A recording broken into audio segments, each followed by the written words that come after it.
ठीक है, तो पिछले क्लास से हम लोग कंटिन्यू करेंगे।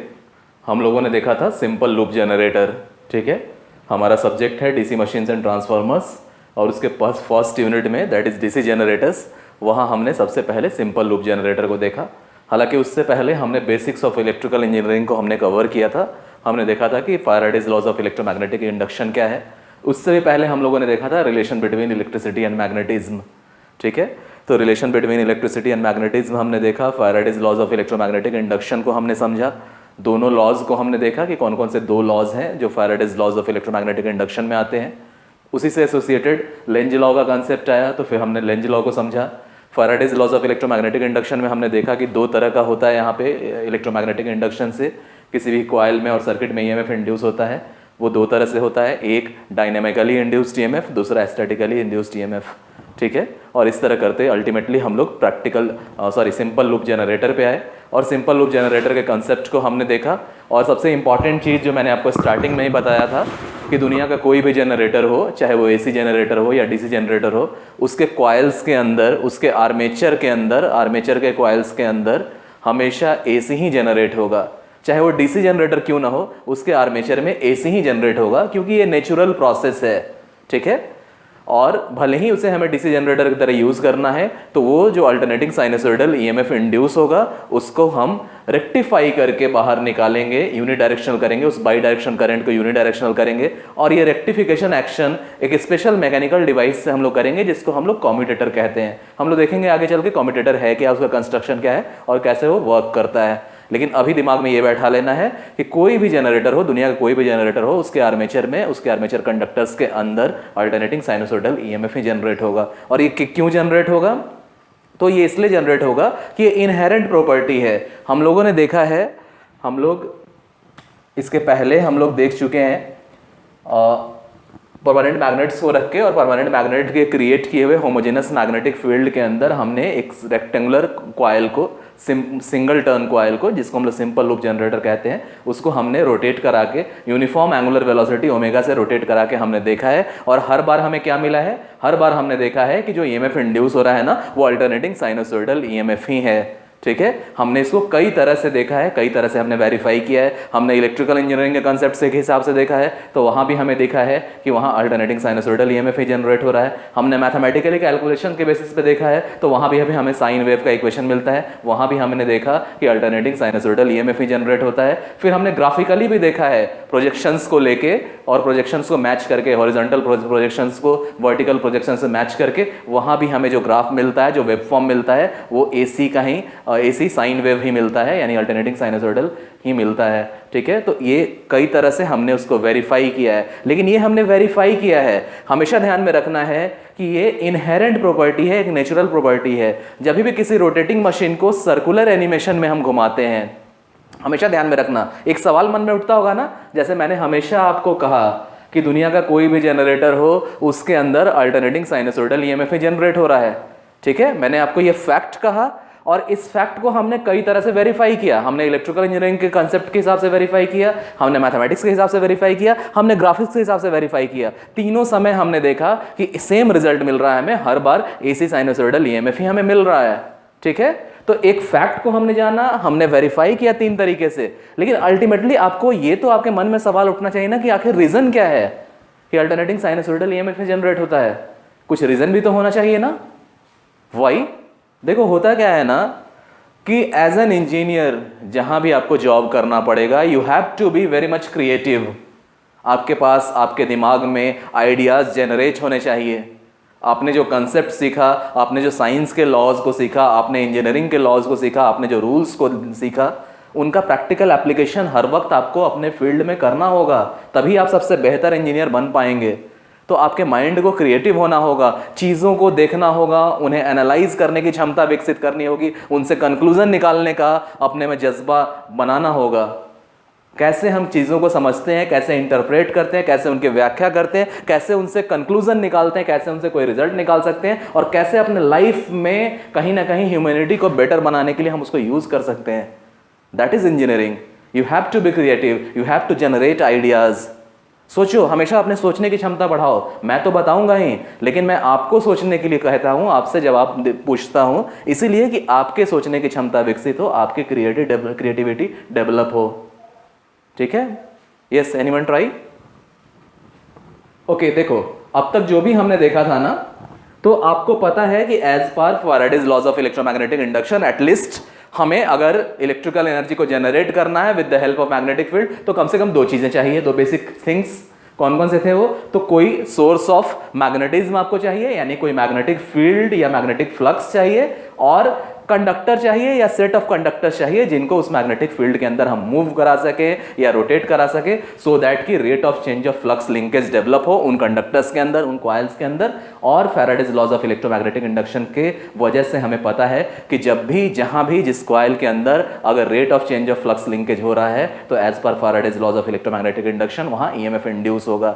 यानी सबसे पहले दो बेसिक चीजें तो हमें चाहिए, एक मैग्नेटिक फ्लक्स या फील्ड, और दूसरा कंडक्टर या सेट ऑफ कंडक्टर जिसको हम उस कॉइल के अंदर मूव करा सकें। अब देखो, मूवमेंट किसी भी तरह का हो सकता है, हमेशा ध्यान में रखना।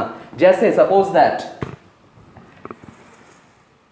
ये जो दो परमानेंट मैग्नेट हम लोग हर बार लेते थे, ठीक है, थोड़ा सा अगर शेप में ले लें, हम लोग क्यूब की तरह भी लेते थे परमानेंट मैग्नेट को, ठीक है, हम लोग इस तरह से भी लेके चलते थे, क्यूब या क्यूबाइड की तरह भी लेके चलते थे, ठीक है। लेकिन क्या है, यहां शेप लेने का भी पर्पस है, मैं बताऊंगा आपको। हमारा टारगेट रहता है कि हमने जो मैग्नेटिक फील्ड क्रिएट किया किसी वजह से, चाहे with the help of permanent magnet या with the help of electromagnets, हमारा टारगेट है कि जो स्पेस है वहां पे, वो स्पेस में मैग्नेटिक फील्ड की इंटेंसिटी बिल्कुल होमोजीनस हो, ठीक है। मैग्नेटिक फील्ड की इंटेंसिटी हर जगह बिल्कुल बराबर हो। कोई भी एक पर्टिकुलर एरिया हम उठाए ना 1 सेंटीमीटर स्क्वायर का, तो हर एक एरिया में हमें बराबर मैग्नेटिज्म मिले, यानी हमें यूनिफॉर्म रखना है अपने मैग्नेटिक फील्ड को। इसलिए ये शेप हम लोग लेके चलते हैं, बताएंगे बाद में, इसका और डिटेल बताएंगे, ठीक है। तो इस तरह भी लेके चल सकते थे, लेकिन थोड़ा और सोफिस्टिकेटेड अगर मशीन को बनाएंगे तो चलो इस तरह से लेके चलेंगे, ठीक है। अब सपोज दैट इस तरह से एक मैग्नेटिक पोल को हमने क्रिएट कर दिया। डेफिनेटली हमें पेयर ऑफ मैग्नेटिक पोल्स चाहिए, तभी आपका मैग्नेटिक सर्किट कंप्लीट हो पाएगा, क्योंकि मैग्नेटिक फ्लक्स नॉर्थ पोल से स्टार्ट होके साउथ पोल तक टर्मिनेट करता है और इस तरह उसका सर्किट कंप्लीट होता है, ठीक है। तो this permanent magnet is acting as a north pole and this permanent magnet is acting as a south pole, ठीक है। अब डेफिनेटली मैग्नेटिज्म क्रिएट हो जाएगा इसका, ठीक है, मैग्नेटिज्म क्रिएट हो जाएगा, यानी मैग्नेटिक फ्लक्स बन जाएगा इसके बीच में। और हम लोग क्या करेंगे, उस मैग्नेटिक फ्लक्स को दिखाने के लिए इस तरह लाइंस दिखा देंगे। ये लाइंस इंडिकेट कर रहा है कि मैग्नेटिक फ्लक्स और मैग्नेटिक फील्ड यहाँ पे क्रिएट है, और मैग्नेटिक फील्ड क्रिएट होने की वजह से यहाँ पे मैग्नेटिक फ्लक्स भी है, ठीक है। और हमारा टारगेट है कि फुल्ली होमोजेनस रहे। अब देखो, इसमें ध्यान में रखो, अगर किसी कंडक्टर को हम लें, ठीक है, कॉइल को लें या सिर्फ एक ही कंडक्टर को लें, मान लो इस तरह का एक कंडक्टर हमने ले लिया, मान लो ये सिलिंड्रिकल कंडक्टर है जो वायर में हमें दिखता है, मान लो इस तरह के सिलिंड्रिकल कंडक्टर को हमने ले लिया। सपोज दैट ये जो पेन है ना, यही है वो कंडक्टर, इसको उठा के अब यहां रख देंगे, ठीक है, इस तरह से। हमेशा ध्यान में रखना, ये जो प्लेन है ना बोर्ड का, ये जो प्लेन है बोर्ड का, बोर्ड से परपेंडिकुलर इस मैग्नेटिक फील्ड के अंदर हमने इस कंडक्टर को रख दिया। मान लो ये पेन ही कंडक्टर है, यहां हमने रख दिया। अब इसको देखो, ऐसे भी मूव कराएंगे ना, ऐसे भी मूव कराएंगे तो भी तो rate of change of flux linkage होगा ना, ठीक है। अगर हम ऐसे मूव कराएंगे तो, ऐसे मूव कराएंगे तो बताइए, यहां से यहां तक ऐसे मूव कराएंगे तो होगा? ऑफ कोर्स होगा। जहां मूवमेंट है, फ्लक्स का लिंकेज कट रहा है, चेंज हो रहा है, फ्लक्स का लिंकेज में बदलाव हो रहा है टाइम के साथ, यानी rate of change of flux linkage है। या तो हम ऐसे मूव कराएं, ऐसे मूव कराएं, ऐसे मूव कराएं, ऐसे मूव कराएं, किसी भी पैटर्न में हम मूव कराएं, rate of change of flux linkage तो होगा ही। Got that? समझ में आ रहा है? और जहां भी rate of change of flux linkage होगा, definitely Faraday's laws of electromagnetic induction के हिसाब से ईएमएफ इंड्यूस होगा। लेकिन देखो, इन सारे मोशन को जो हमने अभी देखा, चाहे ऐसे मोशन करें या वापस ऐसे ले जाएं, या ऐसे मोशन करें वापस ऐसे ले जाएं, या ऐसे करें या एक तरफ ही ऐसे ले जाके रुक जाए, जैसे भी हम लोग यहाँ पर मोशन, जितने तरह का मोशन हम लोग डिस्कस कर रहे हैं, किसी में भी कंटिन्यूटी नहीं है, नहीं है ना। यहां से मूव करते हैं तो यहां रुकना पड़ता है, फिर चलो किसी तरह से वापस लाए, यहां से मूव किए तो यहां रुकना पड़ेगा, फिर किसी तरह से वापस लाए। किसी भी मोशन में कंटिन्यूटी नहीं है, एक पॉइंट पे जाके ब्रेक हो रहा है, मोशन हो रहा है। अगर ब्रेक नहीं होगा, अगर हम नहीं रुकेंगे तो हम मैग्नेटिक फील्ड के बाहर चले जाएंगे, बंद हो जाएगा rate of change of flux linkage, बंद हो जाएगा ईएमएफ का इंड्यूस होना। Got that? ठीक है। तो अगर हमें मोशन की कंटिन्यूटी चाहिए, क्योंकि जनरेटर से आपको क्या करना है, जनरेटर से आपको लगातार जनरेट करना है, मींस लगातार आपको rate of change of flux linkage कराते जाना है, और वो भी कंटिन्यूअस कराते जाना है, तभी तो यूनिफॉर्म इलेक्ट्रिकल एनर्जी जनरेट होगी। तो आप सबको पता है कि सर्कुलर मोशन इसीलिए हमारे लाइफ का सबसे इंपॉर्टेंट मोशन है। आपने देखा होगा, अगर आप गौर करो तो सर्कुलर मोशन हर वक्त हर जगह आपके साथ अवेलेबल है। हम जो जहां खड़े हैं ना, हमारा अर्थ भी अपने एक्सिस पर सर्कुलर मोशन में ही रोटेट कर रहा है। हमारा अर्थ हमारे सन के अराउंड सर्कुलर मोशन, बल्कि इलिप्टिकल है थोड़ा सा मान लो, लेकिन हाँ एक पाथ, एक क्लोज पाथ बन रहा है वहां पे, ठीक है। तो ऑलमोस्ट सर्कुलर पाथ वहां भी है। हमारा सन हमारे प्लैनेट्स को लेके हमारे गैलेक्सी के सेंटर में जो सुपरमैसिव ब्लैक होल्स हैं, उस सुपरमैसिव ब्लैक होल्स के अराउंड उस गैलेक्सी में हमारा पूरा सोलर सिस्टम रोटेट कर रहा है। हमारी पूरी की पूरी गैलेक्सीज और ऐसे बहुत सारे गैलेक्सीज मिलके इस यूनिवर्स के सेंटर में जो सुपरमैसिव ब्लैक होल है उसके चारों ओर रोटेट कर रहा है। और ऐसे बहुत सारे यूनिवर्स मिलके मल्टीवर्स बनाते हैं, जो भी एक सेंटर के अलोंग ये सारे यूनिवर्स रोटेट कर रहे हैं। इसके बाद आता है मल्टीवर्स का कंसेप्ट। सर्कुलर मोशन इसलिए इंपॉर्टेंट है क्योंकि सर्कुलर मोशन में एटर्निटी है, ठीक है। सर्कुलर मोशन में एटर्निटी, लगता है पावर चला गया, just wait a minute.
Okay, actually power चला गया था इसलिए इन्वर्टर पे इसका लोड देना पड़ा।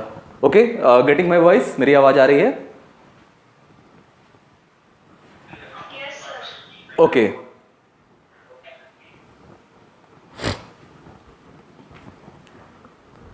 ठीक है। तो सर्कुलर मोशन एक ऐसा मोशन है जिसमें एटर्निटी है, यानी लगातार वो मोशन कंटिन्यू रहता है। Eternity depending upon condition, eternity means लगातार चलने वाला, ठीक है। क्यों? क्योंकि कोई भी मोशन होगा, लीनियर ट्रांसलेशनल मोशन भी है, तो एक समय जाके उस मोशन का एंड आ जाएगा, ठीक है। कहीं ना कहीं हमें रुकना पड़ेगा। अगर यहीं पे हम लोग ऐसे मूव कराते कंडक्टर को, तो जाहिर है यहां हमें रुकना होता, अदरवाइज हम मैग्नेटिक फील्ड से बाहर निकल जाएंगे। लेकिन सर्कुलर मोशन एक ऐसा मोशन है कि यहां से स्टार्ट हुए, वापस उस पोजीशन पे आए और अगेन उसी डायरेक्शन में फिर से स्टार्ट हो गए, और ये मोशन लगातार कंटिन्यूअस है। इसलिए अगर हमें जनरेट करना है इलेक्ट्रिकल एनर्जी तो definitely we have to go for circular motion. इसलिए हम लोग क्या करते हैं कि बहुत तरह का मोशन पॉसिबल था, कंडक्टर को हम घुमा सकते थे, लेकिन लगातार कंटिन्यूअस यूनिफॉर्म रेट से हमें घुमाना है तो डेफिनेटली सर्कुलर मोशन का हमें हेल्प लेना पड़ेगा। तो हम लोग करते क्या है, सबसे बेसिक फॉर्म, एक कॉइल को लेते हैं, ठीक है, एक कंडक्टर को लेते हैं और इस तरह से ट्विस्ट करके रेक्टेंगुलर कॉइल बना देते हैं, और इसको हम लोग बोलते हैं सिंपल लूप जनरेटर। इसकी हम लोग नेमिंग कर देते हैं ए, बी एंड सी, डी, और इसको ले जाके यहाँ पे हम लोग रख देते हैं। कैसे करते हैं कंस्ट्रक्शन, तो कई बार मैं बता चुका हूँ कि कॉपी को मान लो कि कॉपी की तरह से आपका एक फ्रेम है, उस फ्रेम पे हमने बेस पे माउंट कर दिया इस रेक्टेंगुलर कॉइल को, ठीक है। हमेशा की तरह इस कॉइल को हमने माउंट कर दिया। मान लो सपोज दैट कि ये कॉपी जैसा एक फ्रेम है, इस फ्रेम के ऊपर हमने माउंट कर दिया इस रेक्टेंगुलर कॉइल को। This is conductor A B, and connection B C and conductor C D, ठीक है। और अब क्या करेंगे हम लोग, तो यहाँ पे ले जाके किसी तरह से हम इसको रोटेट कराएंगे। रोटेट कराने का बहुत सारा तरीका है, चाहे हम लोग स्टीम प्रोड्यूस करें और स्टीम से टरबाइन को रोटेट कराएं यूनिफॉर्म सर्कुलर मोशन में। आपने देखा होगा कि फंक्शंस में, शादी वगैरह में जो जनरेटर आता है वो कौन सा रहता है, तो वहाँ इंटरनल कंबशन इंजन को हम लोग यूज़ करते हैं, वहाँ डीजल इंजन लगा रहता है और इंटरनल कंबशन इंजन के वजह से यहाँ पे मोशन मिलता है और ये एज पर Faraday's laws of electromagnetic induction घूमेगा और वहाँ पे ईएमएफ इंड्यूस होगा। लेकिन क्वेश्चन जो हमारा है, क्वेश्चन है कि जब मैंने आपको बताया कि दुनिया का कोई भी जनरेटर हो उसके आर्मेचर के कंडक्टर्स के अंदर एसी ही जनरेट होगा, उस क्वेश्चन पे अभी हमारा आना बाकी है।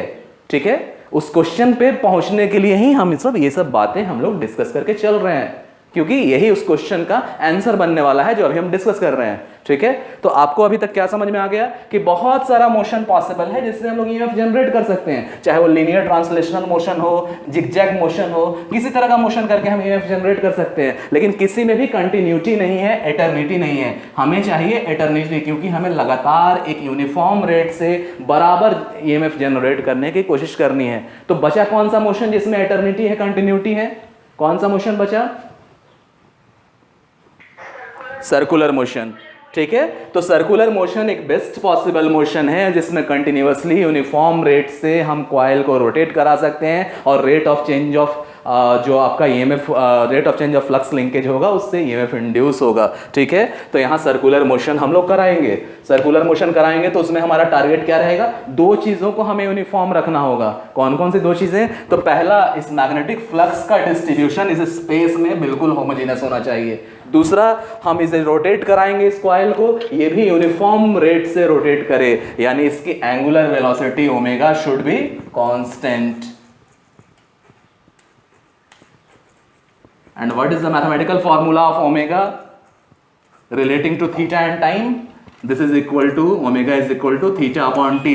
यानी uniform angular velocity omega radiance पर सेकंड का मतलब है कि हर बराबर 1 सेकंड में वो बराबर एंगल ट्रैवल करे, यानी यूनिफॉर्म कांस्टेंट एंगुलर वेलोसिटी से इसको हम लोग रोटेट कराएंगे। और इसी में हमने देखा कि चाहे इलेक्ट्रिकल इंजीनियरिंग के कॉन्सेप्ट से आए, चाहे मैथमेटिक्स से आए, चाहे ग्राफिक्स से आए, हमने देखा कि हमें जो ईएमएफ इंड्यूस होकर मिलता था ना, वो इस तरह से अल्टरनेटिंग साइनसोइडल नेचर का रहता था। क्यों ऐसा हुआ? तो हमेशा ध्यान में रखना कि कभी भी कोई लीनियर प्रॉपर्टी को हम लोग यूज करेंगे और उसके साथ सर्कुलर प्रॉपर्टी का इंटरफेरेंस करेंगे, सर्कुलर फेनोमेनन का इंटरफेरेंस करेंगे, तो उस लीनियर प्रॉपर्टी और सर्कुलर फेनोमेनन का जो इंटरफेरेंस होकर रिजल्ट निकलेगा वो हमेशा साइन वेव के फॉर्म में होगा। Got that? जैसे एग्जांपल लो, साइकिल का चक्का सर्कुलर में घूमता है। साइकिल का चक्का जब आगे बढ़ेगा ना, तो इस पॉइंट पे गौर करो, जब आगे बढ़ेगा तो एक पॉइंट पे गौर करो, पॉइंट का मोशन कैसे रहेगा? ऐसे। ठीक है, और अगली बार रिपीट करके ऐसे जाएगा, लेकिन उसको अगर हम नीचे की तरफ प्रोजेक्ट करें ना, तो वो इस तरह से जाएगा, अगर उसका डायरेक्शन बदल के नीचे की तरफ प्रोजेक्ट करें तो। Got that? समझ में आ रहा है? ठीक है, तो हमेशा ध्यान में रखना कि दो ऐसे फिनोमेनन, एक की प्रॉपर्टी लीनियर है, ये फ्लक्स, और दूसरी की प्रॉपर्टी जो आपका मोशन हो रहा है कंडक्टर का, वो सर्कुलर है। तो एक लीनियर फेनोमेनन और एक सर्कुलर फेनोमेनन का जब भी इंटरफेरेंस होगा, रिजल्ट आपको साइन वेव के फॉर्म में ही मिलेगा, क्योंकि यहां जो ईएमएफ जनरेट हो रहा है अल्टीमेटली किसके वजह से है? तो इस फ्लक्स जो लीनियर नेचर का है और आपका कंडक्टर का मोशन जो सर्कुलर नेचर का है। Got that? और इसी के वजह से चाहे हम मैथमेटिकली डिराइव करें, चाहे हम ग्राफिकली बनाएं, और चाहे हम इलेक्ट्रिकल इंजीनियरिंग के कॉन्सेप्ट से देखें, हमेशा हमें क्या मिलता है? Alternating sinusoidal EMF. Got that? आया समझ में? Yes sir. ठीक है, आगे हम लोग कंटिन्यू करें। नहीं, जहां समझ में आया वहां जरूर पूछिएगा। ठीक है, क्योंकि मैंने पहले ही आपको बताया है, ये सबसे इंपॉर्टेंट पेपर है आपके पूरे लाइफ का, आपके पूरे कैरियर का, आपके पूरे इलेक्ट्रिकल इंजीनियरिंग का। ओके, तो ये नॉर्थ हो गया, ये साउथ हो गया। ठीक है, अब देखो है क्या ना, ओरिएंटेशन हम लोग किसी भी तरह से ले सकते हैं, कोई मतलब नहीं है। जैसे पहले, इसके पहले हम लोग कैसे लेते थे? तो इधर बना देते थे, ये हो गया आपका नॉर्थ पोल, और इधर बना देते थे आपका साउथ पोल। ठीक है, यानी दोनों पोल को हमने हॉरिजॉन्टल रखा था, यहां दोनों पोल को हमने वर्टिकल रखा है, कोई फर्क नहीं पड़ता है, अपनी सुविधा के लिए सिर्फ हमने ये किया। मींस इसको चाहे तो हम लोग ऐसे भी दिखाते, this is your north pole, this is your south pole. कोई बात नहीं है, चीजें वही होती, दोनों में सेम चीजें होती, लेकिन हाँ इससे फायदा क्या मिल रहा है ना, इस तरह कर देने से दोनों में सेम फेनोमेनन हो रहा है, कोई फर्क नहीं पड़ता है, चाहे हम इनको हॉरिजॉन्टल रखें चाहे इनको वर्टिकल रखें। लेकिन हाँ एक चीज इसके लिए, इससे आपके लिए आसान हो जाता है। आसान क्या हो जाता है, जब हम लोग एक्सिस लेते हैं ना, तो जनरली हमारा एक्सिस लेने का नेचर क्या है, हॉरिजॉन्टल लाइन को हम लोग एक्स एक्सिस बोलते हैं और वर्टिकल लाइन को हम लोग वाई एक्सिस बोलते हैं। और जब भी हम लोग ग्राफ ड्रॉ करना चाहेंगे ना, तो कहां से शुरुआत करेंगे, यहां से शुरुआत करेंगे एक्सिस से, इस तरह से ड्रॉ करेंगे। तो होता क्या है, जहां से हम लोग शुरुआत कर रहे हैं वहां ईएमएफ की वैल्यू कितनी है, यहां ईएमएफ की वैल्यू कितनी है इस ग्राफ के हिसाब से, 0 है ना। तो यहां से अगर हम लोग 0 में शुरुआत कर रहे हैं, तो अगर हम एनालॉजी लेके चलें कि हमारा ये मशीन में कॉइल भी इस वक्त जब यहां हो तो वहां 0 इंड्यूस हो, तो ये कब होगा, जब हम वर्टिकल लेके चलेंगे तभी तो ये 0 वाला पॉइंट हमें यहां मिलेगा। क्योंकि यहां इस पॉइंट पे क्या होता है, rate of change of flux linkage minimum होगा, 0 होगा यहां पे। यही हमेशा ध्यान में रखो, हमेशा हमेशा इसको ध्यान में रखना है। और देखो इसको याद रखने के लिए कुछ रटने की जरूरत नहीं है, हमेशा याद रखो कि आपके फ्लक्स के डायरेक्शन के, ठीक है, हमेशा ध्यान में रखो। ये आपका रेक्टेंगुलर कॉइल था, यानी सिंपल लूप जो हमने बनाया था, ये आपका रेक्टेंगुलर कॉइल है A B and C D, ठीक है।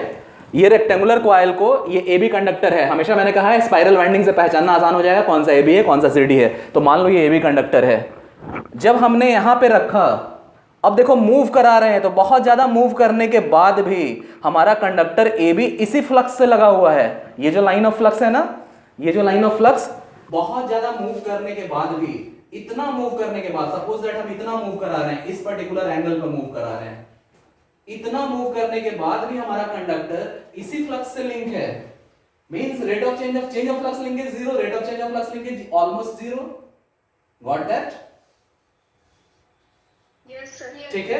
अब यूनिफॉर्म एंगुलर वेलोसिटी है, यानी जितना इस थीटा को कवर करने के लिए टाइम लगा होगा, उतना ही इस थीटा को कवर करने के लिए भी टाइम लगा होगा, अगर थीटा सेम है तो, क्योंकि यूनिफॉर्म एंगुलर वेलोसिटी है, तो उतना ही मोशन उतने ही टाइम के लिए यहां पे करा रहे हैं। तो देखो 3 फ्लक्स कट हो रहा है, एक ये सेंटर वाला, उतना ही मोशन उतने ही टाइम के लिए करा रहे हैं, उतने ही टाइम में उतना ही थीटा एंगल कवर हो रहा है। तो यहां ज्यादा फ्लक्स कट रहा है, सबसे ज्यादा कट रहा है फ्लक्स का चेंज, और यहां कम हो रहा है। तो rate of change of flux linkage is minimum, that means 0। Minimum possible तो 0 ही होगा, और यहां मैक्सिमम, साइन की मैक्सिमम वैल्यू 1 होती है, 1 से मल्टीप्लाई जो उसका एम्पलीट्यूड आएगा उतना मैक्सिमम वैल्यू मिलेगी, ठीक है। तो आपको पता चल गया। तो होता क्या है ना कि यहां पे 0 वैल्यू आपको मिल रही है, और एक्सिस पे जो हम ग्राफ प्लॉट कर रहे हैं यहां पे 0 वैल्यू है, दोनों आमने सामने है, तो इसको बना पाना हमारे लिए आसान होगा। अगर हम लोग ये वाला लेके चलते ना, अगर हम लोग ये वाला लेके चलते, तो होता क्या, दिक्कत क्या होती है, वो भी वही चीज, सेम चीजें हो रही हैं। चलो क्लियर स्पेस में बना देते हैं, सेम वही चीज हो रहा है। अगर हम ऐसे ओरिएंटेशन रखते, this is your north pole and this is your south pole, ठीक है। अब यहां फ्लक्स का डिस्ट्रीब्यूशन ऐसे होता,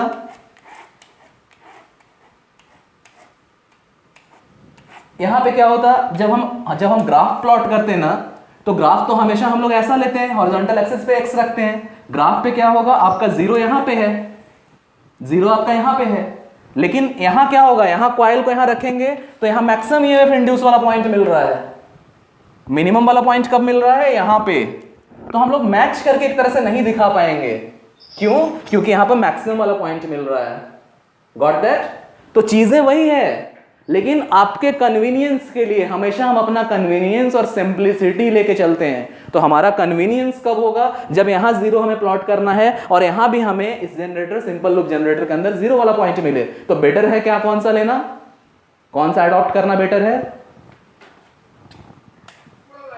यस, ठीक है। तो इसलिए हम लोग इसको लेके चलते हैं। अब देखो जो याद करना है ना, कहां मैक्सिमम होगा कहां मिनिमम होगा, वो बहुत आसान है, रटने की जरूरत नहीं है। हमेशा ध्यान में रखना कि जब लाइन ऑफ फ्लक्स आपके कॉइल के प्लेन के परपेंडिकुलर होगा, आपका लाइन ऑफ फ्लक्स जब आपके कॉइल के प्लेन के परपेंडिकुलर होगा, तो वहां फ्लक्स लिंकेज मैक्सिमम है, लेकिन rate of change of flux linkage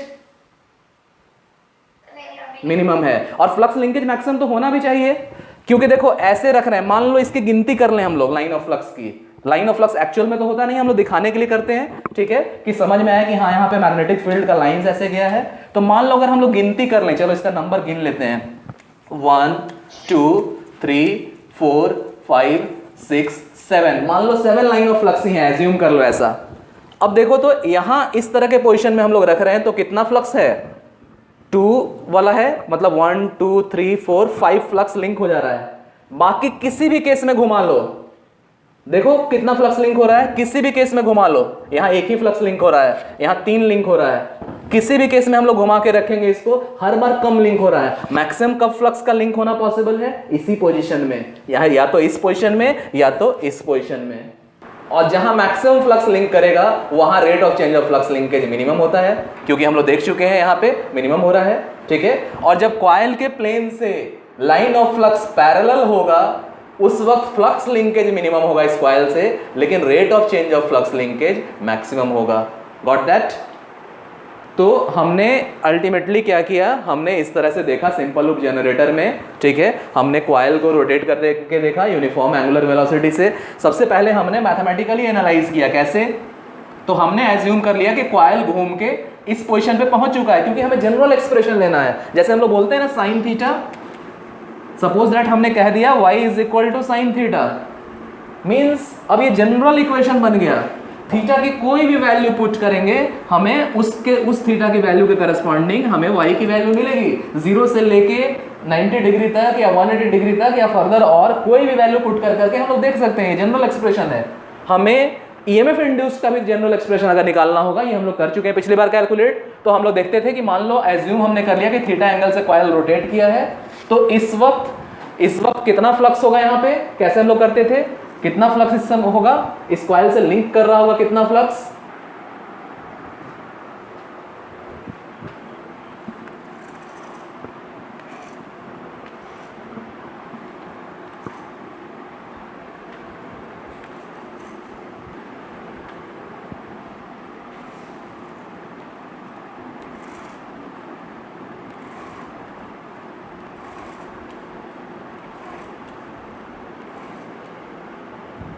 ठीक है। इसमें कॉइल को रख के घुमा रहे हैं ना, ध्यान से समझना इसको, vertical axis, horizontal axis, coil को रोटेट करके घुमा रहे हैं। आपको पहले ही बताया कॉइल कैसा दिखेगा, लाइन की तरह दिखेगा।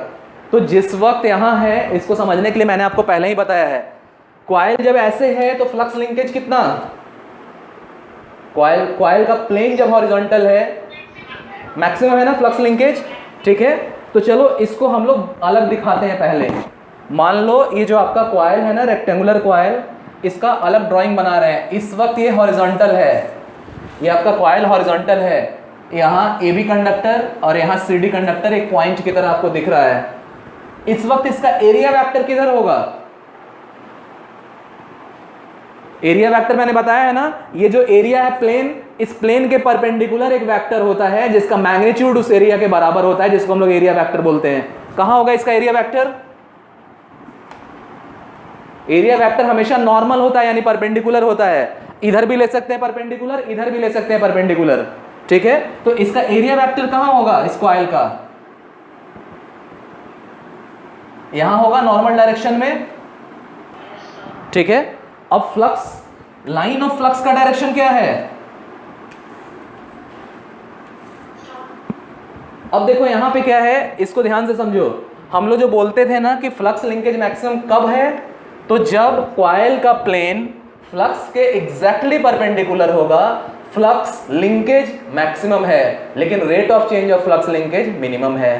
तो फ्लक्स लिंकेज मैक्सिमम कब हो रहा है, जब कॉइल के प्लेन के परपेंडिकुलर है लाइन ऑफ फ्लक्स, जब कॉइल के प्लेन के परपेंडिकुलर है लाइन ऑफ फ्लक्स। इसको दूसरे शब्दों में कहें ना तो हम लोग कह सकते हैं ना, जब एरिया वेक्टर के पैरेलल है लाइन ऑफ फ्लक्स, कह सकते हैं।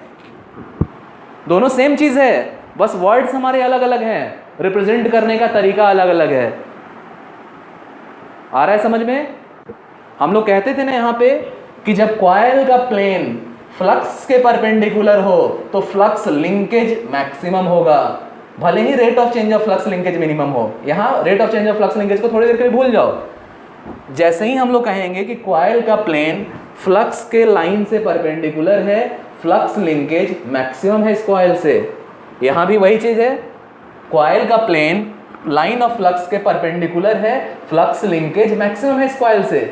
अब इसी को दूसरे शब्दों में कहें तो देखो, तो एरिया वेक्टर के टर्म में अगर हम कहें, कॉइल के प्लेन के टर्म में नहीं, एरिया वेक्टर के टर्म में, तो हम लोग कह सकते हैं ना, जब एरिया वेक्टर और लाइन ऑफ फ्लक्स पैरेलल है एक दूसरे के, उस वक्त इससे मैक्सिमम फ्लक्स लिंक कर रहा है,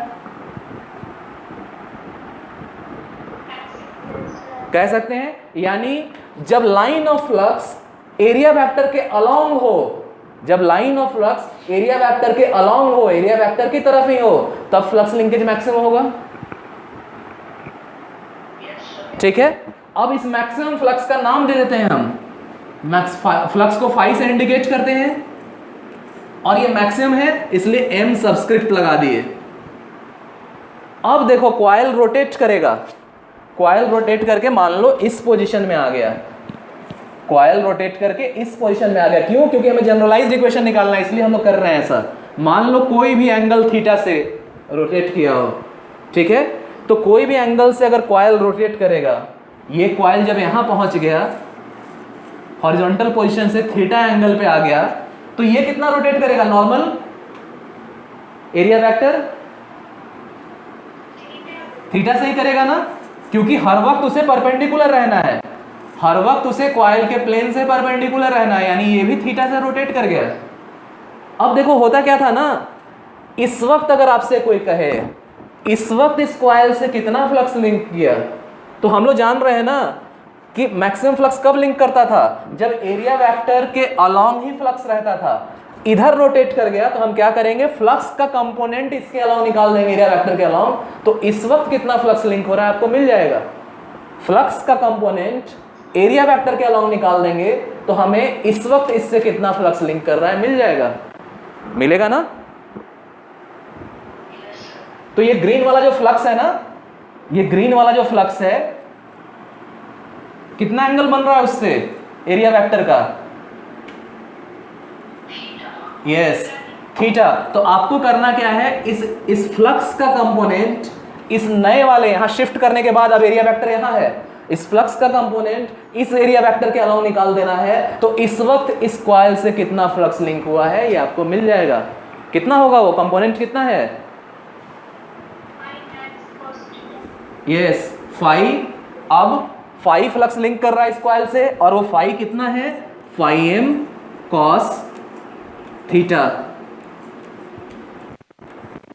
और हम लोग इसको यूनिफॉर्म एंगुलर वेलोसिटी से घुमा रहे थे ओमेगा से, omega is equal to theta upon T, that means theta is equal to omega T, theta is equal to omega T. तो चाहे ऐसे लिखें या phi is equal to phi M cos omega T.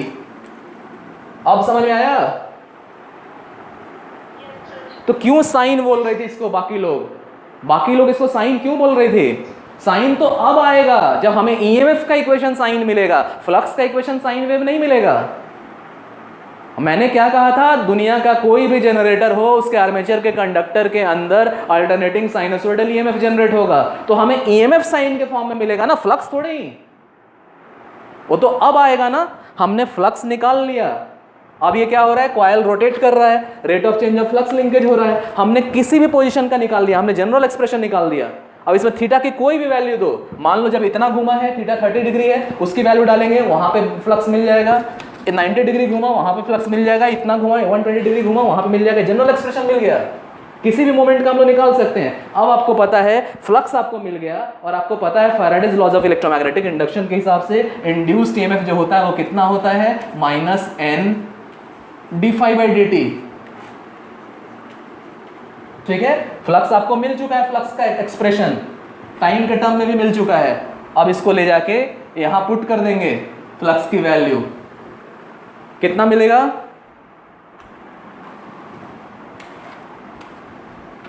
Differentiate कर दीजिए उसको, कितना मिलेगा। इस चीज को आपको डिफरेंशिएट करना है। आपको पता है rate of change of flux linkage is, या induced EMF is -n d∅dt।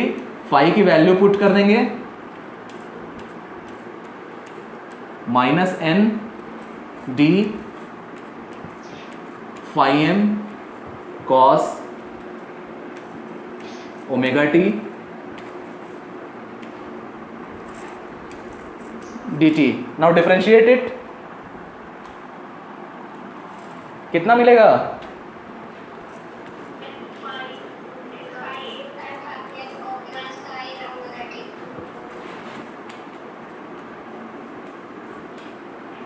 मिलेगा इतना, ठीक है। अब देखो मैक्सिमम ईएमएफ कब इंड्यूस होता था? मैक्सिमम ईएमएफ कब इंड्यूस होता था? जब ये कॉइल यहां पहुंच जाता था। यस, मींस यहां से स्टार्ट हुआ, ये जीरो पोजीशन है, जीरो एंगल है, जीरो टाइम है, यहां से यहां तक पहुंचा तो कितना एंगल कवर हुआ? Theta is equal to 90। तो 90 पुट करके देख लो, यहां 90 पुट करके देख लो, क्योंकि ये पता है ये थीटा के बराबर है, omega T is equal to theta. 90 put करके देखेंगे तो क्या मिलेगा आपको? मैक्सिमम मिलेगा, मैक्सिमम मिलेगा। तो ये जो E है ना वो मैक्सिमम हो जाएगा कब? जब थीटा इज इक्वल टू 90 है, theta is equal to 90 degree. अगर पाई के टर्म में हम लोग लिखें तो पाई बाय 2 जब है, उस वक्त ये जो मैक्सिमम, अब ये वैल्यू मैक्सिमम हो चुकी होगी, और ये कितना होगा? ओमेगा एन फाई एम, क्योंकि साइन की मैक्सिमम वैल्यू 1 होती है, ठीक है। यहाँ पुट कर देंगे और इसको ले जाके फिर जनरल एक्सप्रेशन में इसके जगह हम सब्स्टिट्यूट कर देंगे, तो मिलेगा E is equal to E M sine omega T. This is the amplitude of maximum induced EMF. अब आपको पता चला मैथमेटिकली कि किसी भी कंडक्टर के अंदर, किसी भी कॉइल के अंदर अल्टरनेटिंग साइनसोइडल ईएमएफ ही जनरेट होता है। और इसी तरह फिर हमने ग्राफिकली भी देखा था, जो आपने ग्राफ पेपर पे ड्रॉ किया था। Got that?